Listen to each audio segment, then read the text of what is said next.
Sud Radio Regard de Femme, Michèle Vianès. Bonjour Michèle. Bonjour Jean-Marie. Fondatrice de l'organisation non gouvernementale Regard de Femmes. Michèle, demain, dimanche 29 septembre, ce sera la journée du cœur.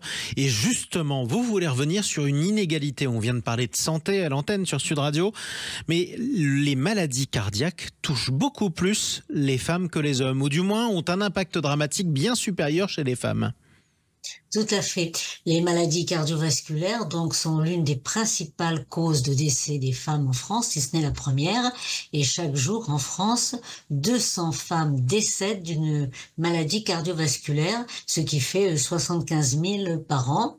Donc chaque année, il y a près de 400 000 femmes qui sont hospitalisées à la suite d'une maladie cardiovasculaire, dont des jeunes, 33% avant 65 ans. Et les femmes, comme vous venez de le dire, décèdent plus de maladies cardiovasculaires que les hommes à symptômes égaux. À symptômes égaux, justement, c'est quoi ces symptômes ? Alors, les symptômes pour les femmes, c'est fatigue, maux de tête violents, qui sont dus à la pression crânienne, maux de ventre, et les soignants vont conseiller le repos ou prescrire des traitements pour la migraine. Et lorsque la femme finit par arriver à l'hôpital parce que les douleurs crâniennes sont insupportables, il est malheureusement trop tard.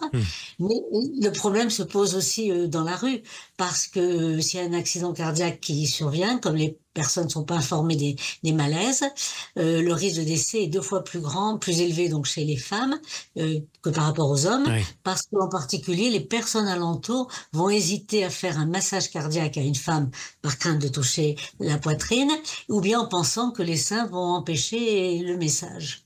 Donc c'est ce qui se passe en fin de compte, c'est des préjugés qui font qu'on pourrait sauver des vies et qu'on ne le fait pas, c'est ça ? Tout à fait, parce que dans le domaine de santé comme ailleurs, les inégalités entre les sexes existent et relèvent donc des mêmes stéréotypes. Alors on pense encore aujourd'hui que l'infarctus est une maladie d'homme. Or on sait très bien qu'aujourd'hui les femmes ont les mêmes comportements à risque, le tabac, l'alcool, la nourriture. Et puis les femmes ont des facteurs aggravants. Elles ont en particulier des artères qui sont plus fines. Elles ont une forte charge mentale qui amplifie le stress, et puis des bouleversements hormonaux. Il y a 2 moments de leur vie où elles sont très sensibles, c'est lors des grossesses ou au début de la ménopause. Raison pour laquelle il faut faire d'autant plus attention à la santé des femmes, notamment sur le plan cardiovasculaire. Merci Michèle Vianès. On vous retrouve samedi prochain, et puis bonne journée du cœur demain.